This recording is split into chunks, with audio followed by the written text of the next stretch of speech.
It'll keep banging. Lock it. Yeah, please.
So if that change becomes even more pronounced, and then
All right.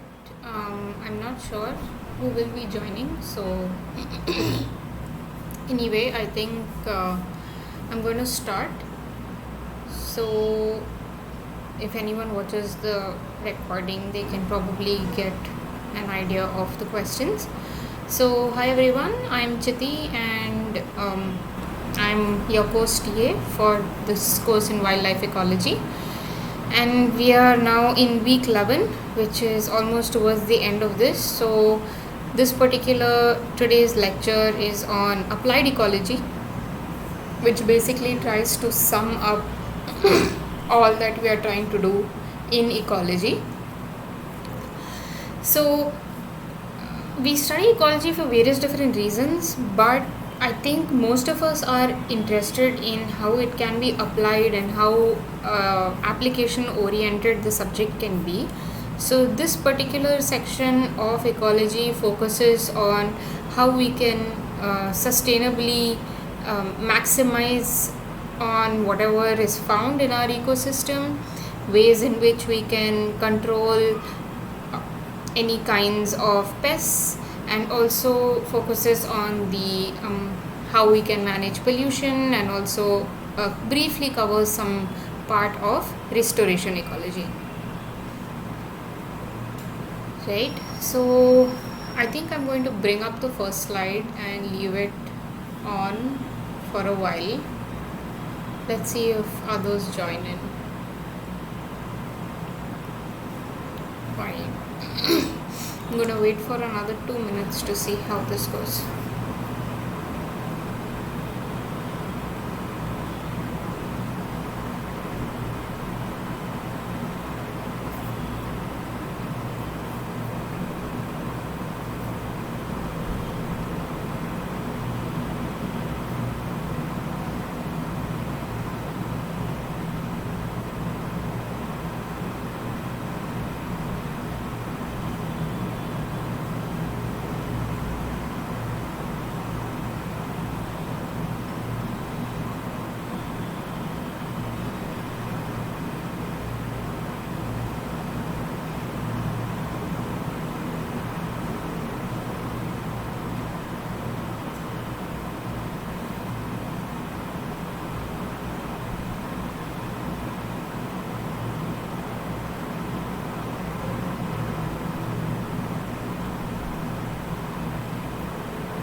Okay, so basically, what is the optimal yield problem?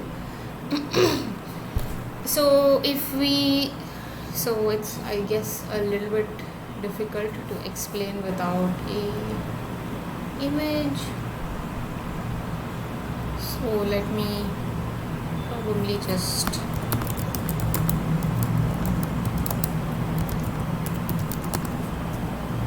bring up an image.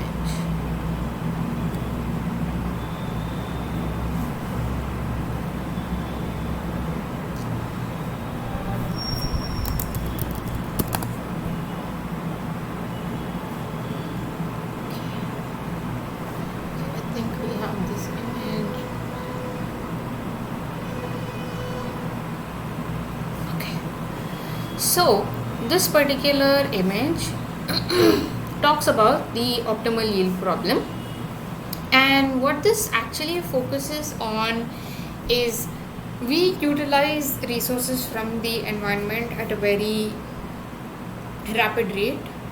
Human population is exponentially growing.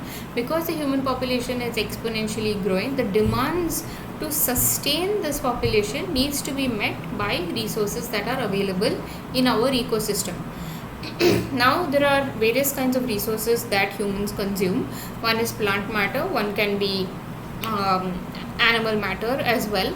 And in this case, they have focused, this particular figure focuses on fisheries, right? The fishery industry is huge, and there is a certain amount of effort that it takes to harvest a certain load of fish, right? So now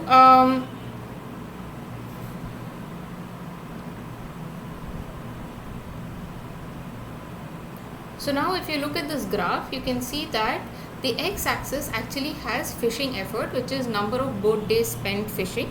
As a measure of fishing, they have taken the number of boat days.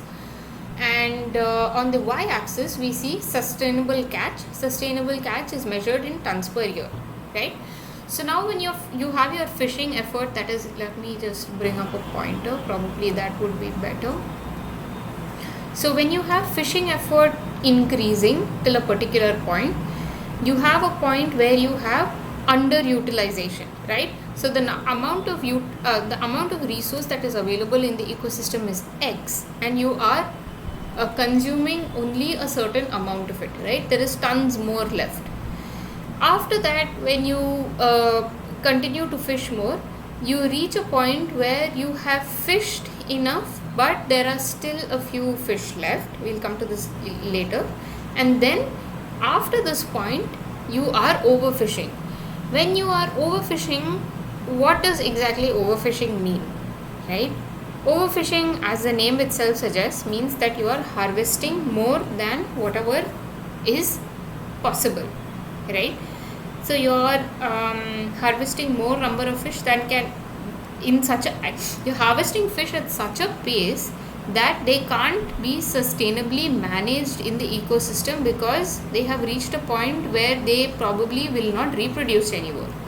So your maximum sustainable yield lies at your zone of optimal effort, right?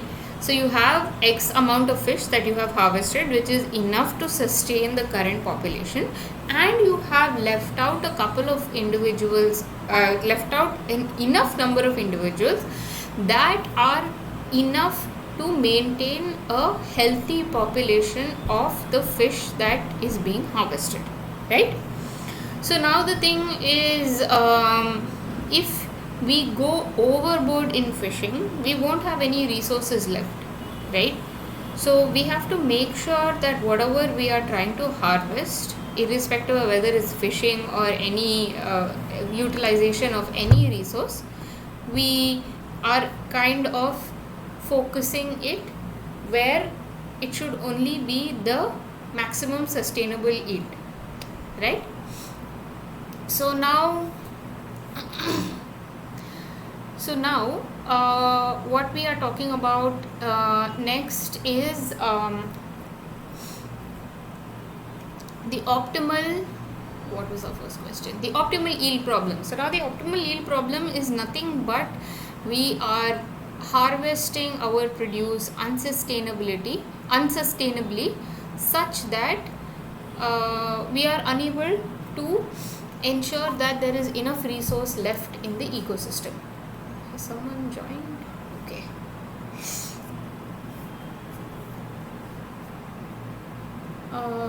Shubham, can you hear me? You can thumbs up or use the chat.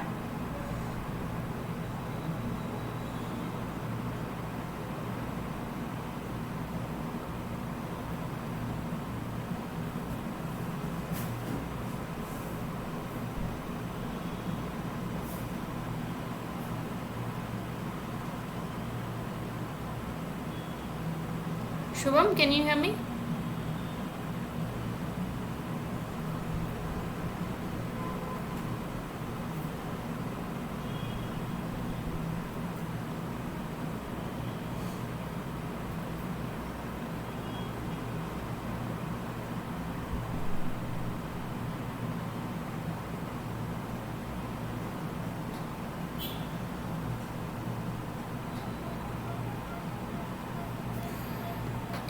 Alright, so I'm going to just continue with the help with this point of the optimal yield problem.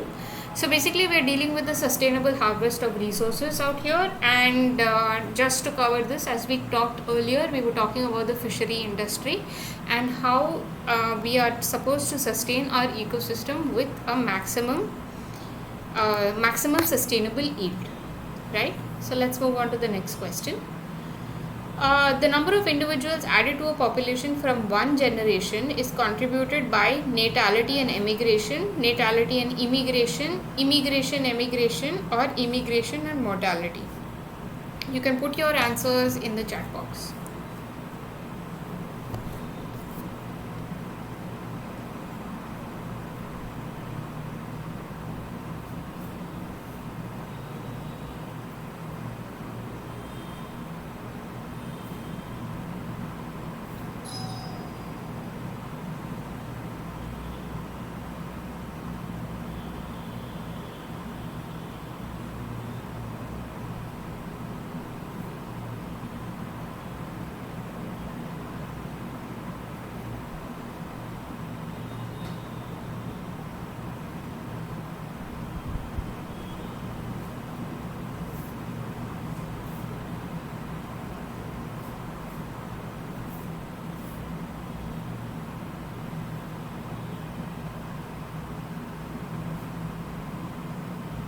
Shubham, I'm not sure if you can hear me.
Okay, I'm not sure if am I audible?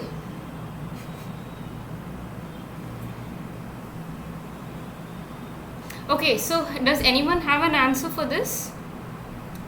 The number of if the number of individuals added to a population, the number of individuals added to a population from one generation is contributed by which of the following options? Natality and emigration, natality and immigration, immigration and emigration, or immigration and mortality.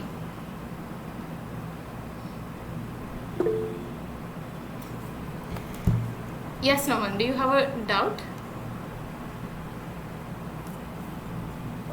Is it natality and immigration? Immigration or emigration? Immigration. Alright, alright. So, okay, we have one option for natality and immigration. Aparna and Shubham, what do you feel?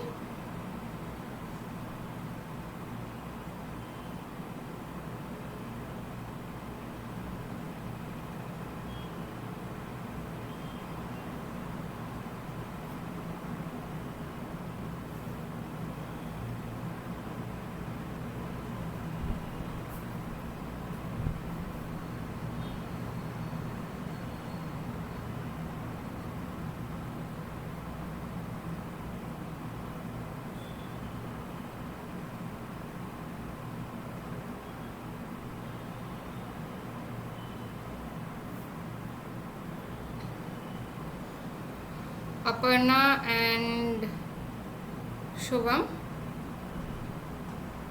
It's okay if you've joined late, we can still go on.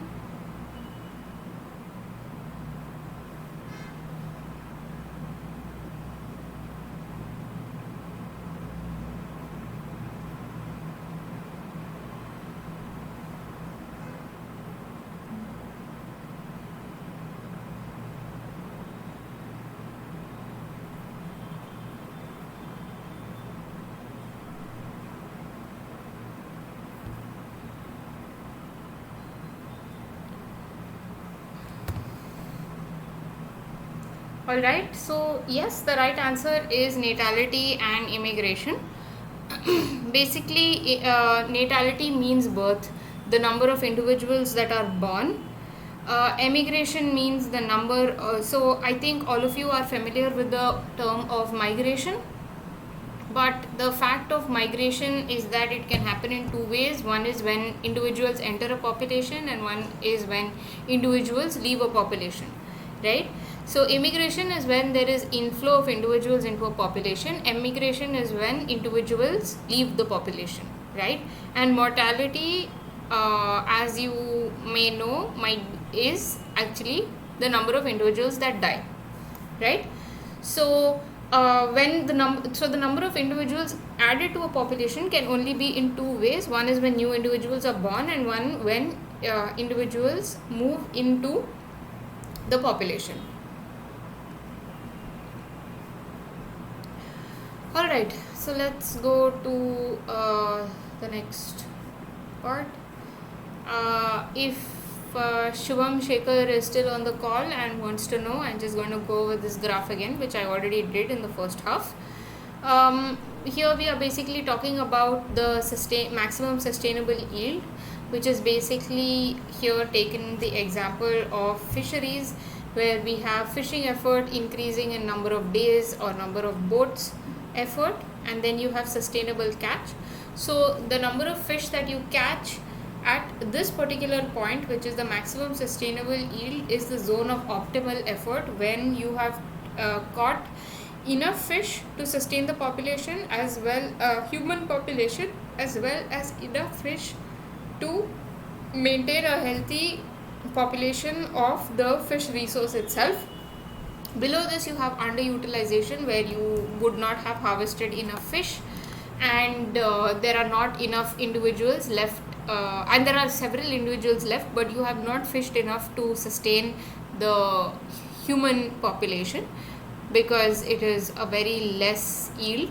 And when you have overfishing, you have probably sustained the human population for their resources momentarily, because they have enough resources to consume for one particular time point, but we have not left enough individuals in the ecosystem to sustainably, reproduce and also maintain a balance.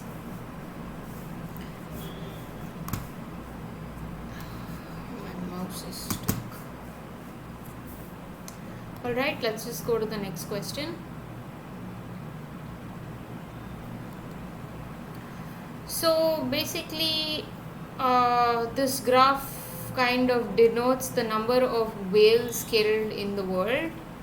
I think it is a pretty well explained graph that you can see out here.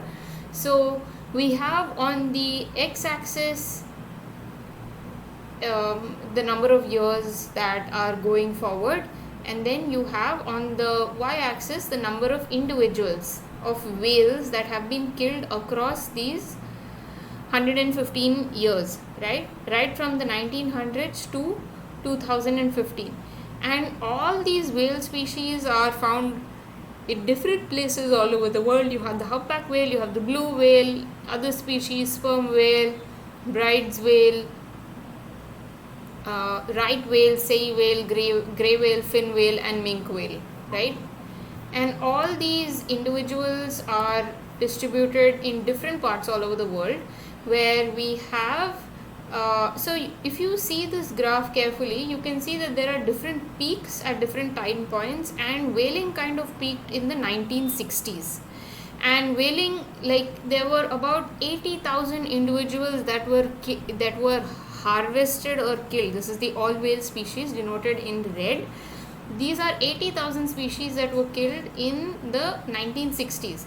But if you follow the graph a little bit till 2015, what you can see is that individuals are drastically dropping around the 1980s,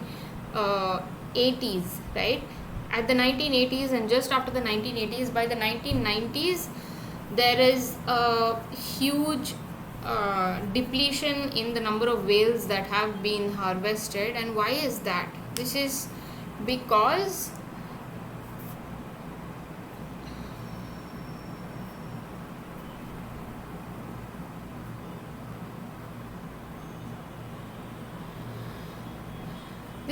there was a ban on whaling, right? There was a huge ban on whaling that was implemented, and after this ban was implemented, because of strict action all across the world, the number of whales that were harvested were drastically reduced.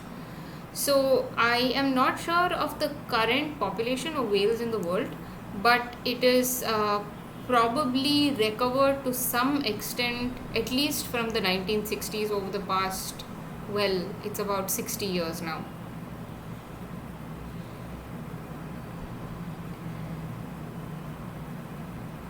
So if we move on to the graph on the right, this graph basically shows us the number of whales that have been harvested in various countries all over the world. So if you see Canada, the Faroe Islands, Greenland seem to be the most number of so actually, if we look at commercial whaling versus aboriginal whaling, basically commercial whaling means those that whales that are harvested for commercial purposes. They use whale products and sell them.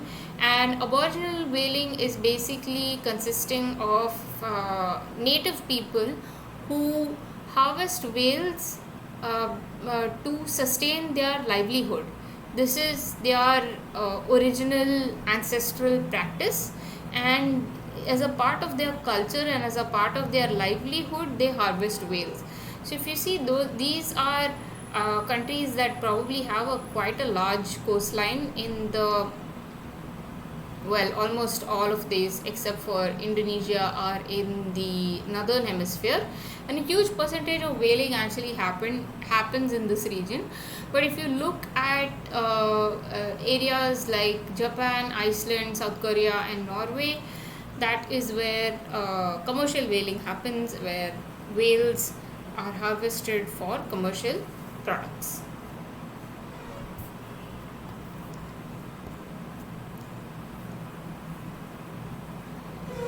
Alright, let's go on to the next question. So, I had a question where, actually, do you feel the yield only depends on anthropogenic factors that drive rate of harvesting? So, does the amount of resources that are present in an ecosystem, or the amount of resources that are harvested, let's say for example, again the fishery example, if we take the yield, does it only depend on anthropogenic factors? That is, the amount of fishing that humans do define the number of availability of fish in the ocean. So if we actually look at this graph, which is not visible now, so I don't know if this graph gives you a clue or not.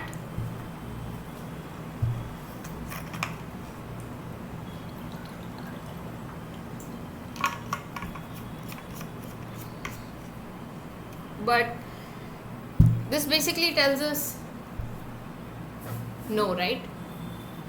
They are not only anthropogenic factors that drive the rate of harvesting. You have factors such as environmental factors that are very important in driving the population of resources that are found. Again, let's just take for example fish, right? um, I'm not sure if you might have heard of this, but there are a large number of phenological mismatches that happen in our ecosystem, and I have covered this in the earlier lectures as well. When you have a phenology mismatch, what exactly happens is that in the animal world, everything is timed according to resource availability, right? So if you have, for example, if you're looking at a population of birds, the birds will time their nesting season in such a way that there is an abundance of resources. Let's take for example caterpillars, right? Caterpillars come out, or insects. Insects are abundant usually just after the rains, right? Because the wet season promotes the abundance of insects, and once the wet season, once the monsoon, the rains get over, there is an abundance of insects in the ecosystem, and this is when most of the chicks hatch, right? And this means that the chicks will have enough resources to be fed. The parents of these chicks will not have to search so much to find chicks, to find insects to feed these chicks, right?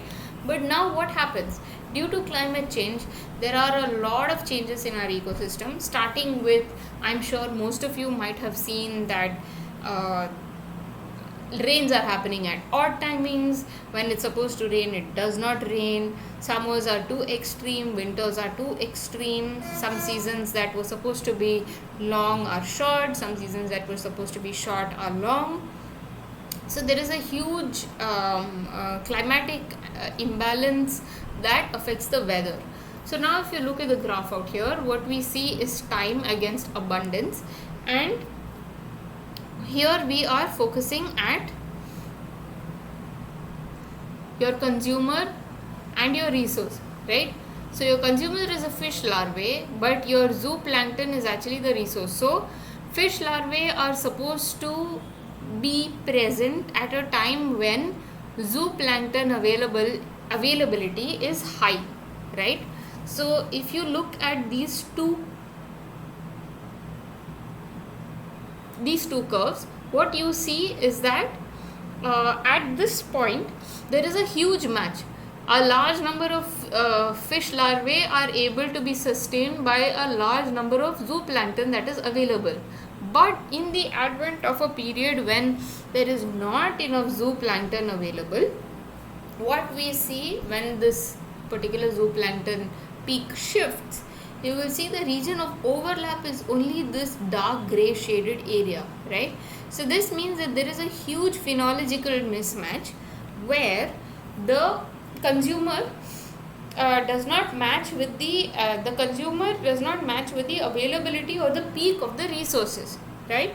So even such environmental problems or concerns can drive the yield of any resource, right? So even if fishermen are sustainably harvesting, in the advent of such a climatic event, we will see that there is a loss of resource, right? The resource won't be available. Not only in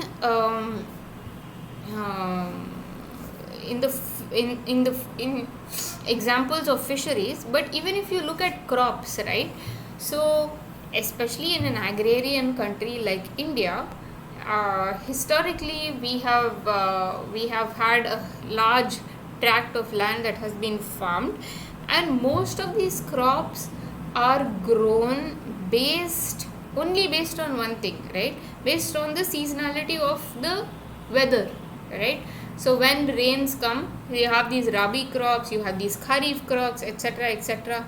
And now you can see when farmers mostly rely on rainfall for their irrigation, and when the rain happens at an odd time, either red buds or much later, what happens is that there is a crop loss, right? And the farmers in turn face a huge loss. It's a huge loss for them, isn't it? So it is not only anthropogenic factors but environmental factors also drive the rate of harvesting. Okay, let's move on to the next question. So what really does the tragedy of commons tell us?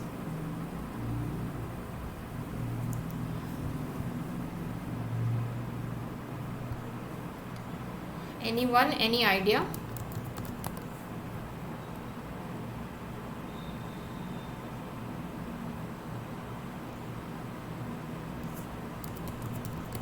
What does the tragedy of commons tell us?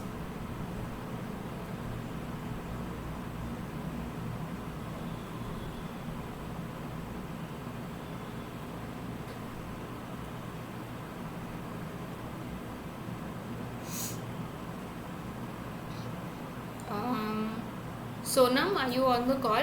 Can you hear me?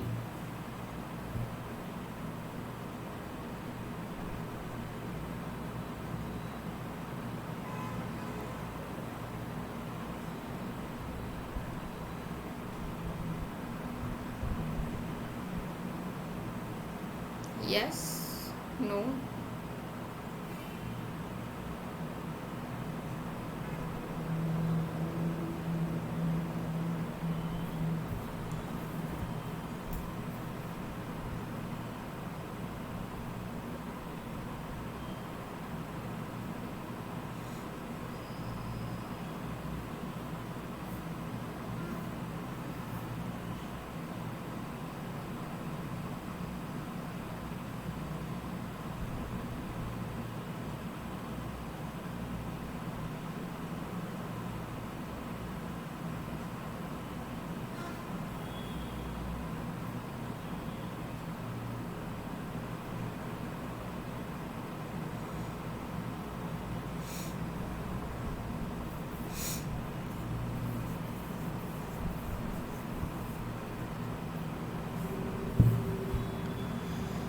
Okay, so basically the commons is an area. It's basically a common ground where multiple so the tragedy of the commons is a concept that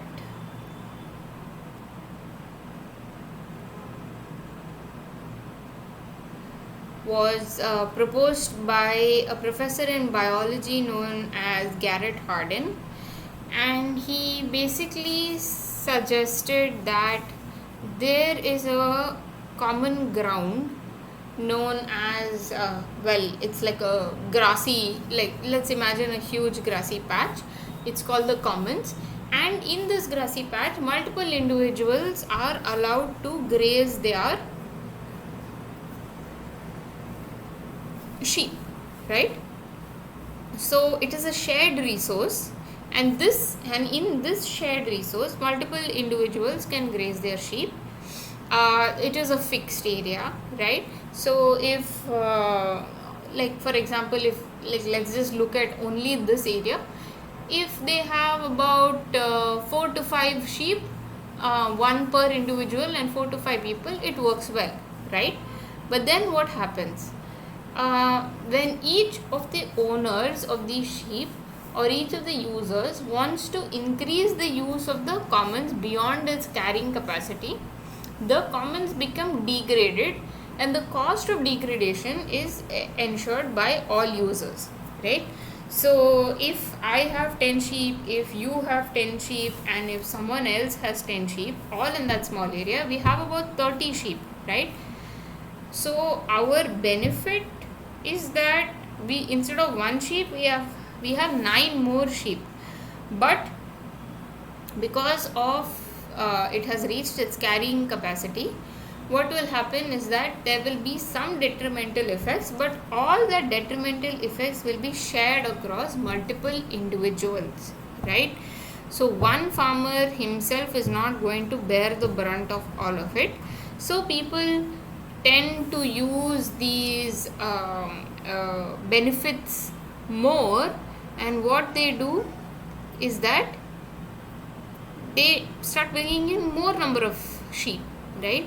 And this results in ultimately your resource getting depleted, right? So in this case, your grass is the resource, right?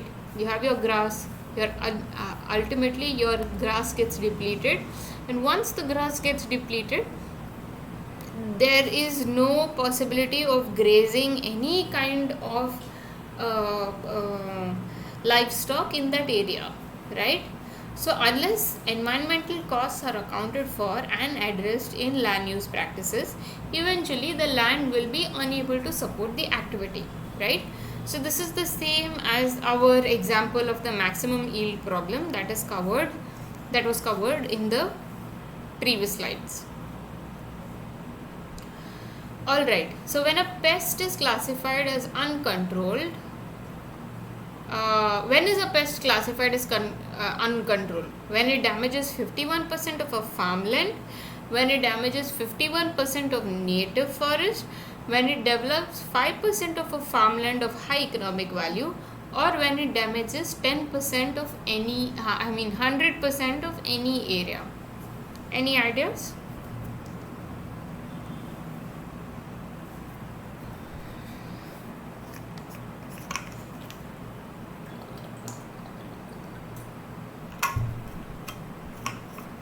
If you both are here, you could put your answers in the chat box. Any answers? Need not matter if it's right or wrong.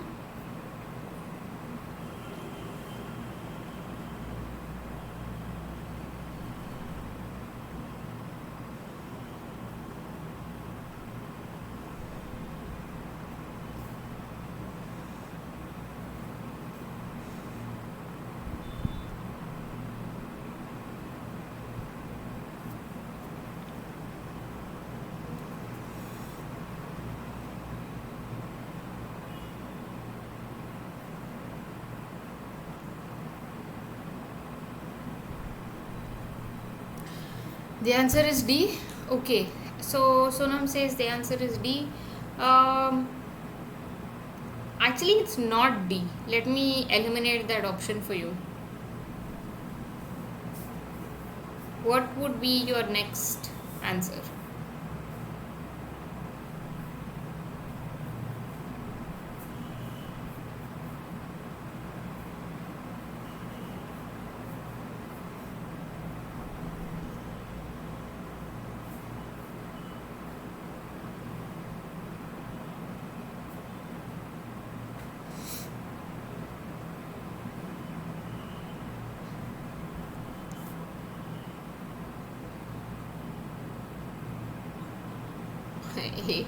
Okay, yeah, no problem.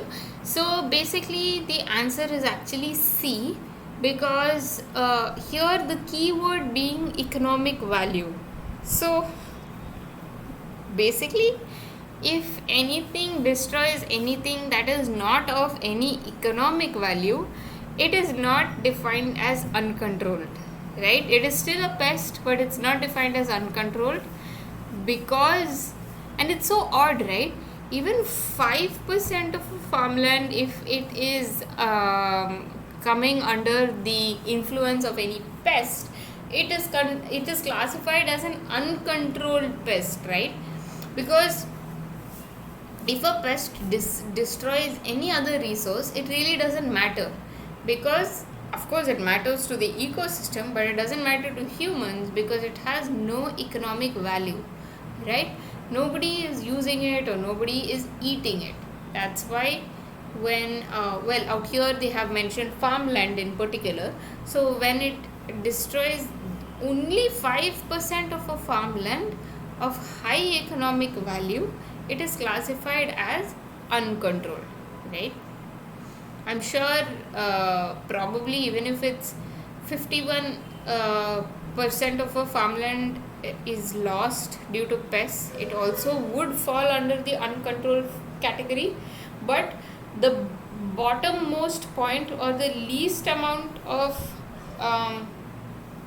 damage just needs to be 5%, right? I hope that's clear.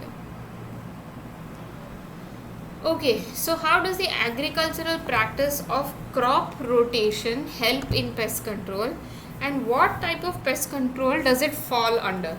Does it fall under biological, does it fall under cultural, natural, or chemical? So, what really is crop rotation? What happens in crop rotation? Yeah, no problem. So, now, as the name itself suggests,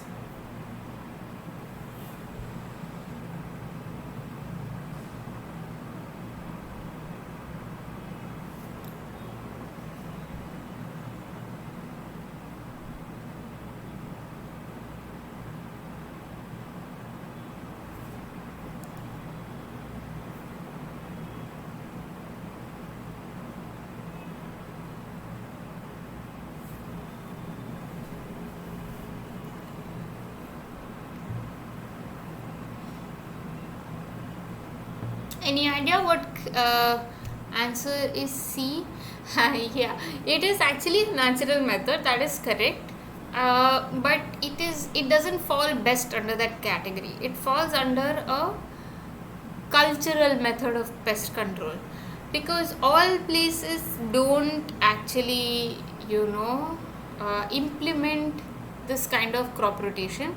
And crop rotation is a very cultural practice where ancestral folks have been growing certain kinds of crops and then they grow other kinds of crops. But what do you think actually is the purpose of crop rotation? Crop rotation, as the name itself suggests, means that different kinds of crops are grown at different points of time, right?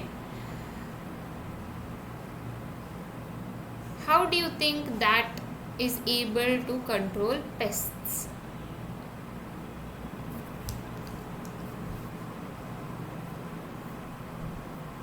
You can say it in your own words. Yeah.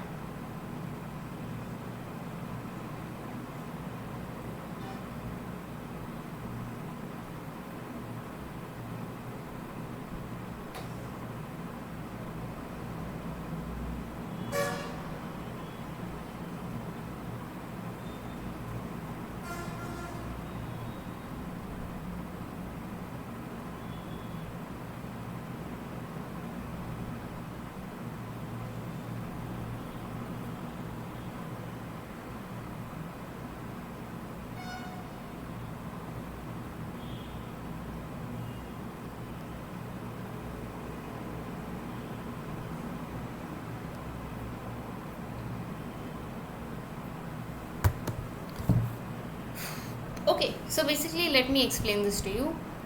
If we grow one kind of crop and continue to grow the same kind of crop, what will happen is that the pests that are inhabiting that kind of crop will develop a resistance, right? They will kind of continue to persist in that in the same crop patch, and your subsequent batches of crop will have the same pests, right? They'll just multiply because they have found an ideal habitat in that crop resource, because always that crop is regrowing, so always the pest will have resources, right? Everybody is running behind resources at the end. So what happens when you change the crop type? When you change the crop type, which is basically the practice of crop rotation, what we see is that the pests that have inhabited crop A are not actually attracted to crop B, right? So those pests go away, and there is another pest, right? Probably that has B. But then when you grow crop C, then the pest that has an affinity to crop B will go away, right? So that's the whole point of keep on rotating your crops, so that your pest control can also be done in a kind of natural way.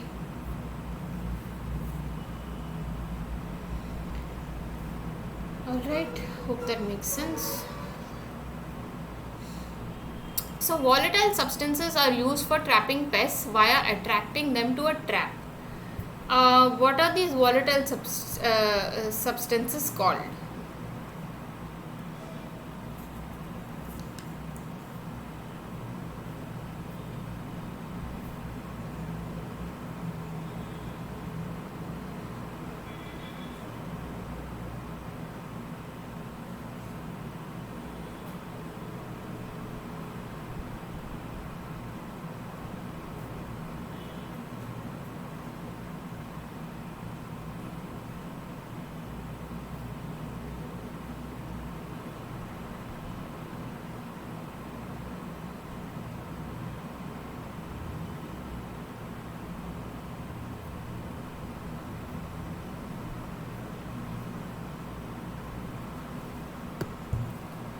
Yes, since the answer is already given on the slide, yes, the answer is D.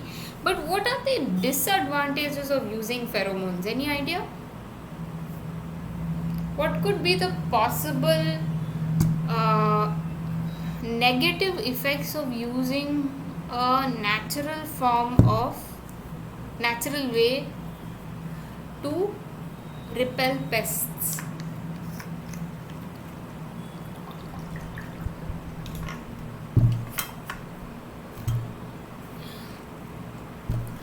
So the problem is pheromones can only be used for a small area, right? You can't, unless it's like an enclosed farm that you have under a enclosed area.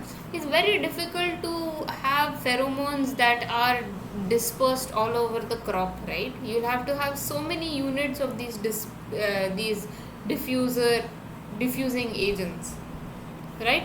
So for that I am just going to show you a video on the next slide that will hopefully load.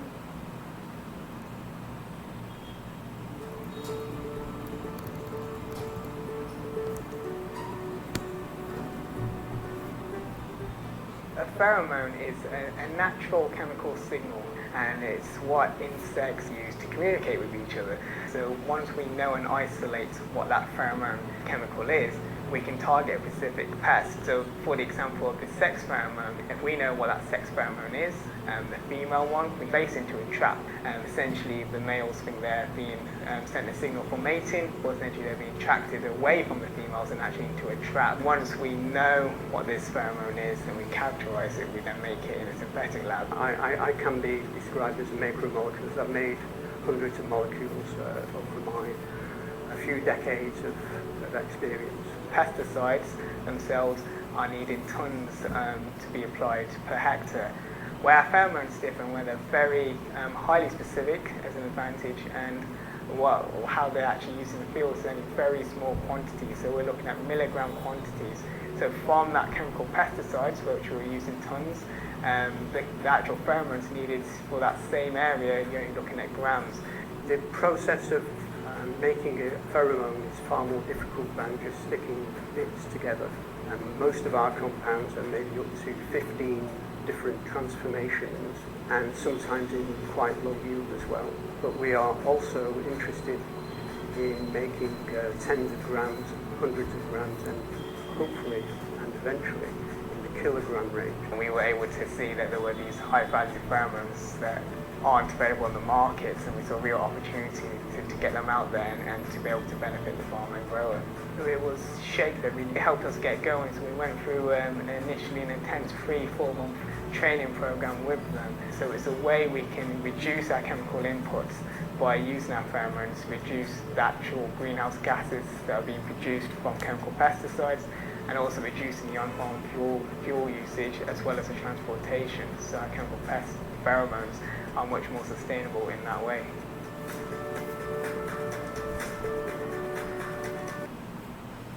So now we know how pheromones can be used, but the fact is that yes, they said that they need to use much less amount of pheromones in quantity as compared to the amount of pesticides that you chemical pesticides that you actually use. But the fact, as in this video, it's very clear that there is a high cost of production, right? So at this present age, pheromones are highly also expensive. So it is very difficult to expand this kind of technique to very, very large areas, right? And I'm sure as science progresses down the line, we are probably going to be having better production of such ways in which there is biological pest control. Right, let's move to the next question. So, toxicity in the form of lethal dose of a substance to kill an organism is dependent on the mode of action of the organism, the weight of the organism, the state of matter of the toxin, or the life stage of the organism. Here we are talking about lethal dose of a substance. What could be the possible answer?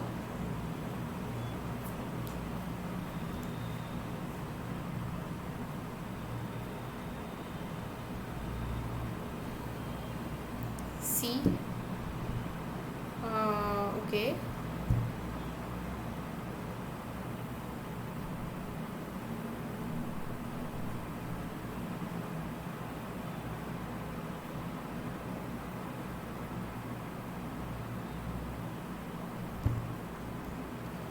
So actually it is the weight of the organism, because let's take for example a rat and an elephant. The amount of poison needed to kill an elephant is going to be much more than the amount of poison that is needed to kill a rat, right?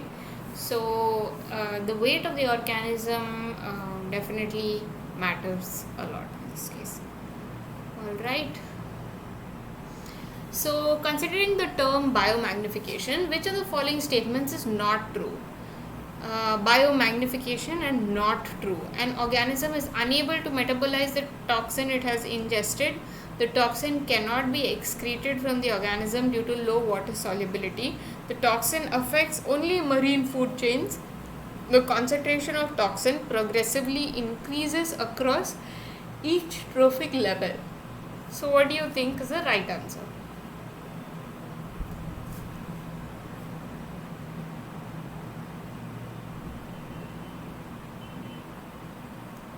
Any idea?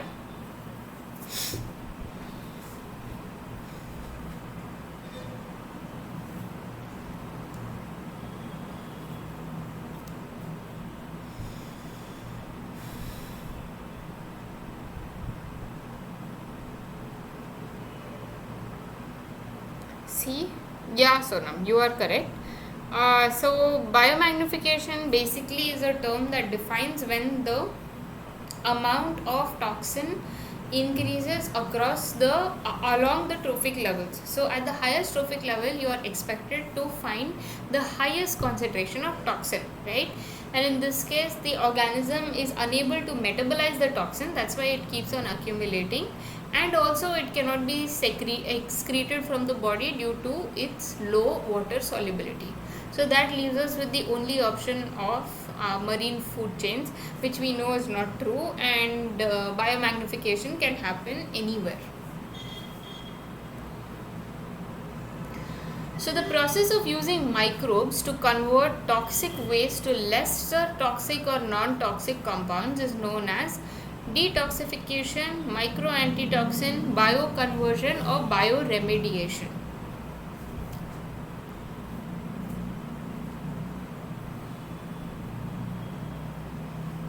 Which would be the most appropriate answer to this?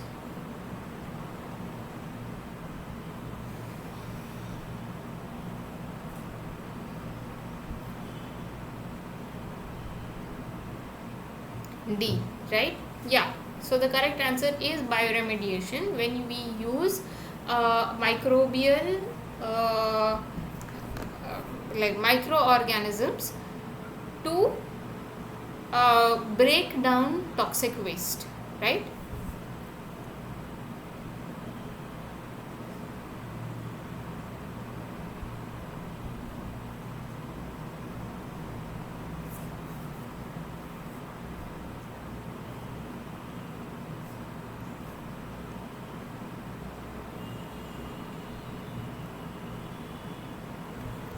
Alright, so in this scape that is shown out here, what exactly do you think is going on?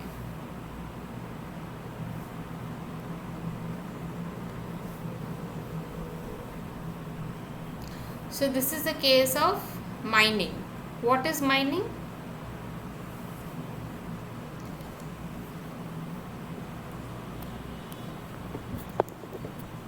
What does the activity of mining do?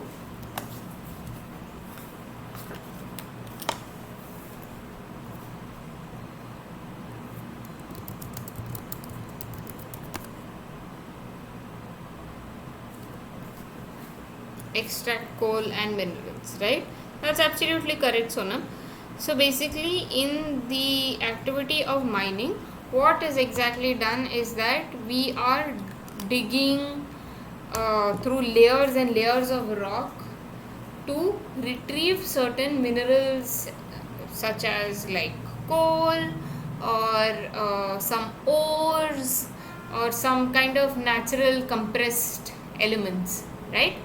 So that's the whole activity of mining. And on the left side you can see a figure of mining that has happened, but on the right side this is absolutely the same area, right? So what really has happened?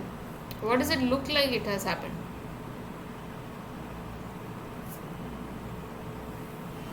What, there is a term that defines this kind of activity when you have a before stage like this and an after stage like this.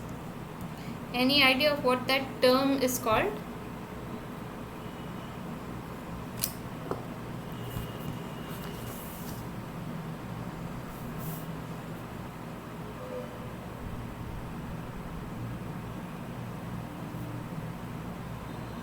No idea?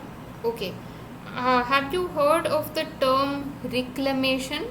Reclamation.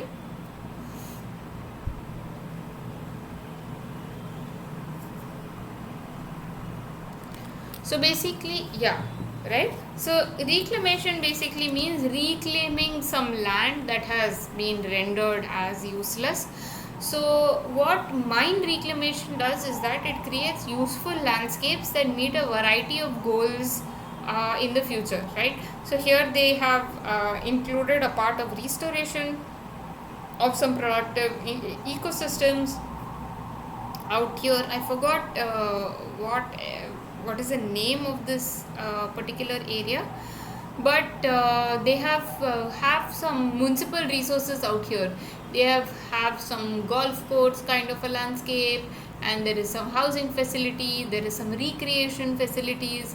So it's overall a reclamation of the land, where the land is not just left barren and dug up like this, but they have gone ahead and done some form of restoration to it such that it looks like this, right? And has anyone heard of the concept of rewilding? Do you know what is rewilding?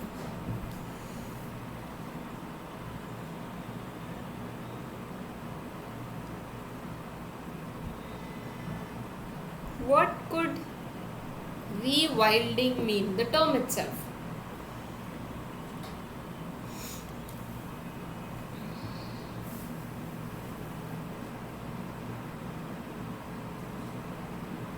Any idea?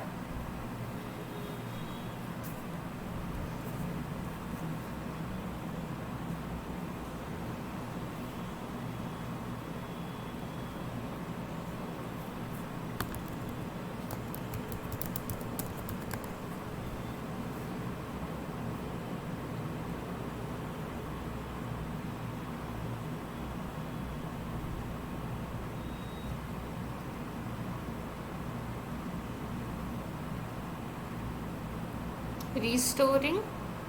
Okay.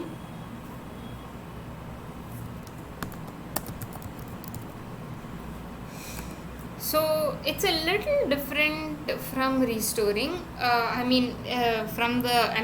It falls under the ultimate umbrella of restoring, but it's basically letting the natural landscape form on its own by natural processes, right? So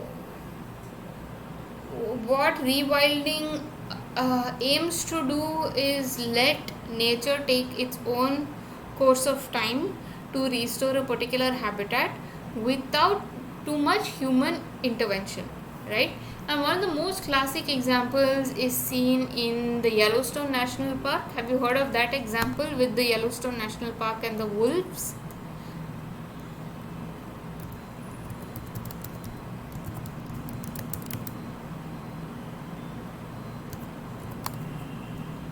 Yeah. So what does basically that tell us?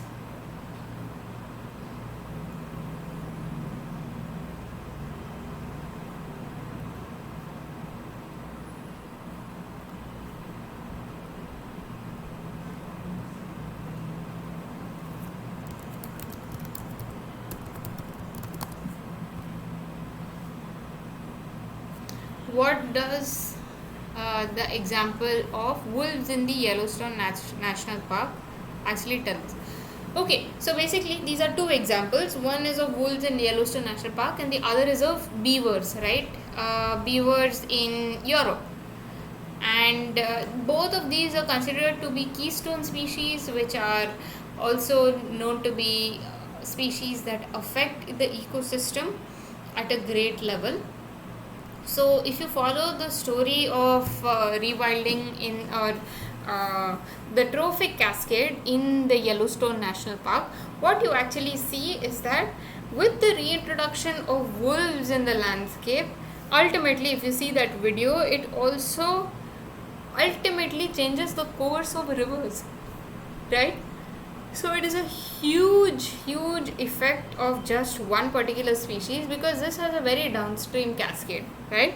Because there are wolves, there are less herbivores. Because there are less herbivores, there is less overgrazing. Because there is less overgrazing, there are there is a larger quantity of vegetation that exists, and the vegetation can hold back the soil, which doesn't prevent erosion. So rivers can move and rivers can get altered because of the presence of such ecological engineers like otters that inhabit the areas, right? And these in turn cause different ecosystems to emerge, right?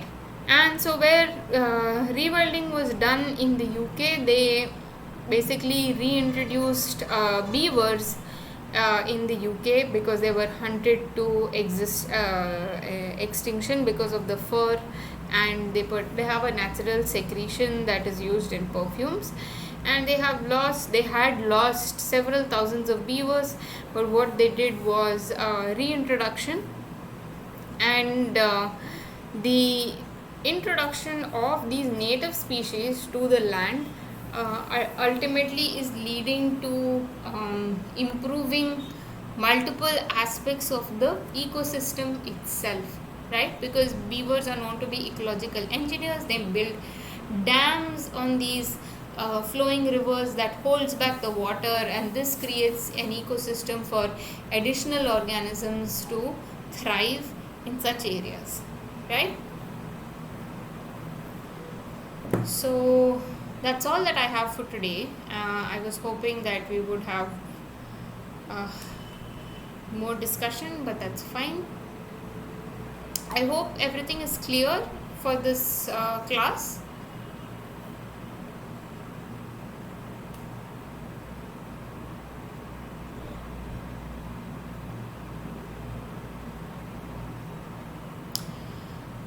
Yeah, good question. How much time will it take to do rewilding? It will technically take a lot of time because it's a slow process. It's a slow process without much human intervention.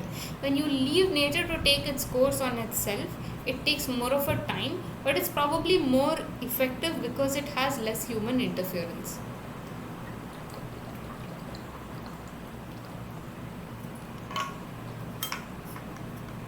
Yeah, does that make sense?